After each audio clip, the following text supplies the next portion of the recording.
Após a humilhação do psicoabismo, o Conselho da Magia de Aster, composto pelos mais antigos e poderosos feiticeiros, entrou em pânico.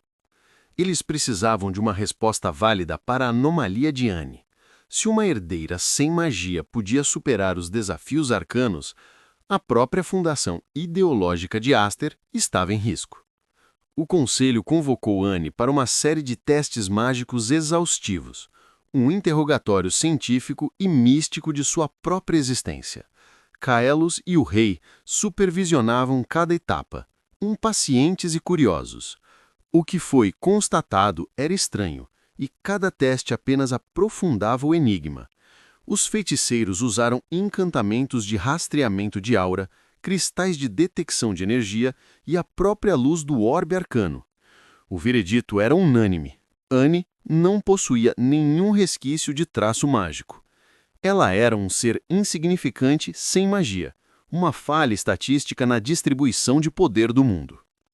O desafio da prova da sombra interior não havia sido sorte. Durante os testes de leitura mental, os feiticeiros descobriram que a mente de Anne não podia ser lida com clareza. Não era que ela estivesse protegida por um escudo. Era que ela era um vazio desarmado. Sua estrutura mental era tão simples, tão despojada de ambição, inveja ou medo, que as sonzes arcanas não encontravam nada para se agarrar. Seus sinais vitais eram igualmente perturbadores. Seu coração batia tão calmamente que parecia quase parando, uma regularidade que desafiava o estresse. Em nenhuma prova, mesmo sob as maiores pressões, houve um único resquício de alteração mental ou adrenalina descontrolada. O Conselho não conseguia encontrar malícia nem segundas intenções em Anne. Sua motivação era de uma clareza sem igual, a astúcia movida pela sobrevivência e pela lógica. Ela era quase como uma criança, desinteressada pelas complexidades sociais de Aster, mas com uma inteligência fria e aguçada. Os feiticeiros concluíram seus relatórios com um ponto de interrogação. Eles não tinham uma resposta. A princesa Anne de Caelos não pode ser classificada. Ela não possui a força mágica do Império, mas manifesta uma força inquebrável derivada da aceitação total de sua própria nulidade. Ela é uma mente lógica perfeita, em um corpo sem poder. Ela não é mágica, mas é indomável. É a antítese de Aster. A pergunta ecoava nos salões de mármore e poder. Quem era aquela menina tão enigmática? Para o príncipe Caelos, a descoberta era mais excitante. Seus vastos poderes arcanos eram inúteis contra ela e seu tédio havia sido substituído por uma necessidade implacável de desvendar o segredo por trás daquela calma insondável. Ele via em Anne não a próxima guerreira de sua frota, mas a única chave para entender as falhas que seu domínio mágico sobre o mundo não lhe permitia enxergar. O príncipe Caelos não podia aceitar o veredito do Conselho da Magia. Que a mulher que liderava o torneio fosse indetectável e imutável era uma afronta direta ao seu poder. Após a sessão de testes, ele dispensou os feiticeiros-chefes com um aceno frio e convocou Anne para um encontro noturno em seu terraço particular. Era um ambiente desenhado para intimidar.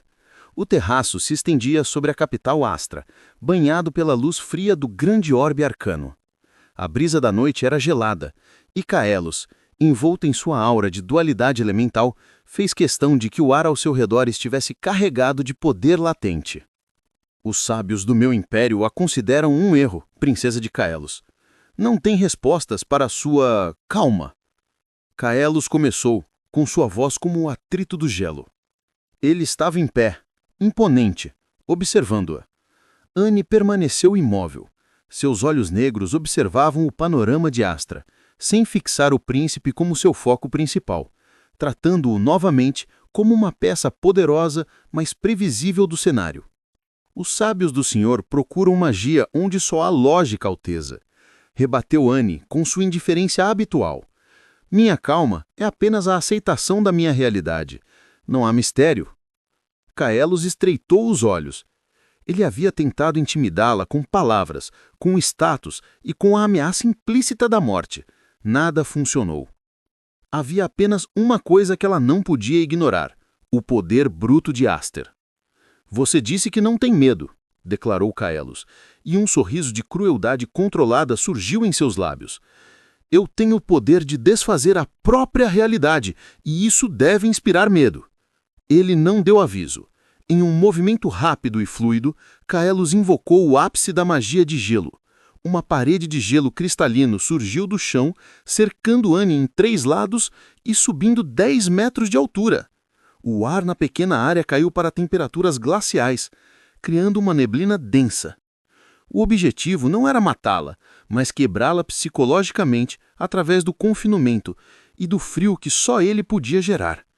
A intenção era fazê-la implorar, fazê-la ceder a alguma emoção.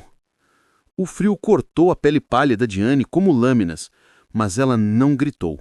Ela não tentou invocar um feitiço que não possuía. Ela simplesmente inspecionou a prisão. Annie colocou a mão desprotegida no gelo. Ela não estava procurando por uma craquela magial. Ela estava procurando por física. Ela sabia que a magia de Caelos era instantânea e total, mas que o custo de mantê-la era imenso e que toda grande demonstração de poder tinha uma brecha lógica. Bonito, Alteza. O gelo é poderoso, mas o senhor está gastando mais energia para me prender do que para governar uma província inteira. Qual é o seu ponto de falha? Caelos não respondeu. Ele estava esperando a histeria, a súplica. Annie continuou, focada no mecanismo e não no poder. Sua forma é impecável, Alteza, mas o gelo requer umidade. Fora do nosso perímetro, o ar está seco. O senhor está continuamente extraindo umidade de dentro do terraço para reforçar essa barreira, mas as craquelas estão se formando na base, onde o gelo entra em contato com a pedra. A cada segundo, a pedra quente de Aster sabota a estabilidade de sua fundação.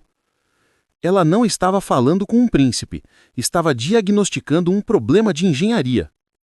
Irritado pela análise fria de sua magia, Caelos midou de tática. Ele invocou o fogo. Com um estalar de dedos, chamas vermelhas e douradas irromperam do quarto lado, fechando o cerco. A temperatura disparou de -0 à fornalha. O fogo era tão intenso que o gelo começou a derreter com um assovio furioso, criando um vapor quente e sufocante. Tente manter a calma agora, princesa, sussurrou Caelos. Eu sou o fogo e o gelo. Eu sou o fim.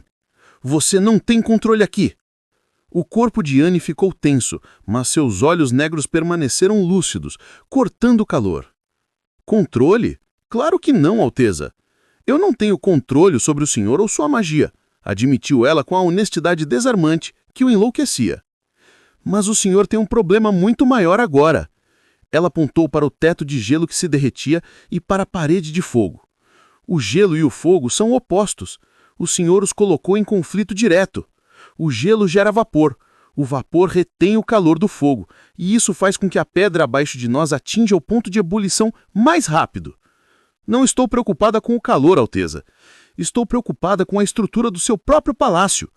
O custo da sua demonstração é maior do que o seu resultado. Ela não sentia medo, sentia pena da ineficiência dele. Caelos hesitou. Ele percebeu, tarde demais, que a pressão de sua magia combinada estava sobrecarregando os encantos estruturais do terraço. Sua demonstração de poder estava prestes a causar um dano colateral embaraçoso. Com um rugido frustrado, ele desfez os feitiços, e o gelo e o fogo desapareceram em uma nuvem de vapor. O príncipe de Aster, o ser mais poderoso do mundo, havia sido forçado a parar sua prova, não pela resistência mágica de Annie, mas simplesmente pela lógica da sua própria ineficiência. Caelos olhou para Annie, que ofegava pelo vapor e frio, mas que o encarava com a mesma quietude. Ele não havia quebrada, ele havia apenas se revelado a ela. Ele havia tentado testá-la, e em vez disso, foi ele quem fora avaliado e considerado falho. Você não é uma aberração, princesa Annie. Você é uma necessidade. O Império precisa de alguém que leia as craquelas que nós, arcanos, não podemos ver.